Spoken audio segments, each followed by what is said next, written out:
කියලා දෙන්න යන්නේ දැන් මේ නාරන් දින කාලේ දේශියෙන්ම ලුණු දෙහි එකක් හදාගන්න දෙමින්. මේකට ඕන කරන්නේ කෑලි මිරිස් ඕන කරනවා, කොච්චි කරල් ටිකක් ඕන කරනවා, ලුණු ඕන කරනවා. මේ ටික පමණයි උවමනා කරන්නේ. මේකෙන් ගෙඩි ටිකක් පලා ගන්න ඕන, ටිකක් ඇඹුල් මිරික ගන්න තියා ගන්න ඕන. මේ දෙහි පලා ගද්දි හතරට පලා ගන්න ඕන. පලාගෙන අපි හදලා බලමු අද ලේසියෙම ලුණු දෙහිය. ඊ අපි ගන්නකොට වතුර ගැටිය නැති වෙන්න දෙහි ටික හොදලා ටිකක් අගේ තියලා වේලලා ගන්න නැත්තම් කල් තියා ගන්න බෑ, කුස් කරනවා. එහෙම වේලලා ගත්තාම කාලයක් තියා ගන්න පුළුවන්. පලා ගමු. මේ ආකාරයෙන් බෙන් වෙන්නේ නැති වෙන්න මෙහෙම හතරට පලා ගන්න ඕන. මෙන්න මේ ආකාරයට පලා ගන්න ඕනේ. දැන් මෙන්න මේ විදිහට ඔක්කොම පලා ගන්න. පලාගෙන භාජනයකට දාගන්න. මේ වගේ ටිකක් ඉඩ තියෙන භාජනයකට දාගන්න.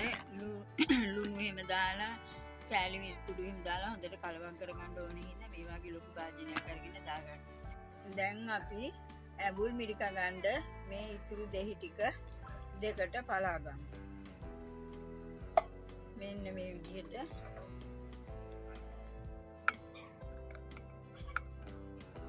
දැන් අපි ලුණු කුඩු ටික දාගමු. ලුණු ටිකක් වැඩිපුර දාගන්න.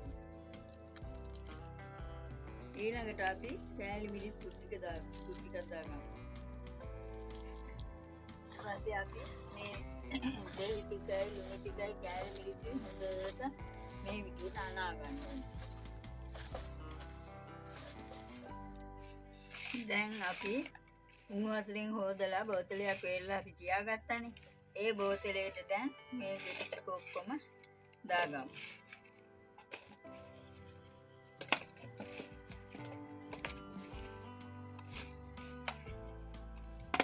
දැන් මේකේ ලුණු ටිකක් ඉතුරු වෙනවානේ.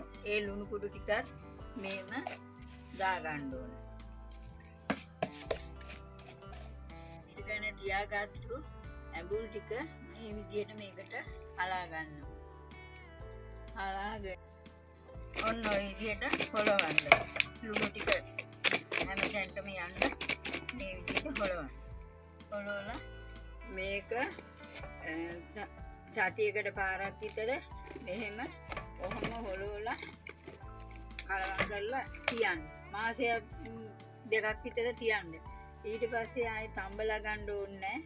ලුණු දෙහි හොඳට හැදිලා තියෙනවා. මට මේ පොඩි අමතක වීමක් වුණා. මේ කොච්චි කරල් ටික මට දාන්න බැරි වුණා. මේ කොච්චි කරල් ටිකත් මෙහෙම ලුණු දෙහියකට දාගන්න. දාලා කලවම් එක හොලවලා තම්බන්න නැතුව වේලන්න නැතුව ලේසියෙම ලුණු දෙහි එකක් හදා ගන්න පුළුවන්. මේක හැබැයි මාස දෙකක් විතර තියන්න ඕන.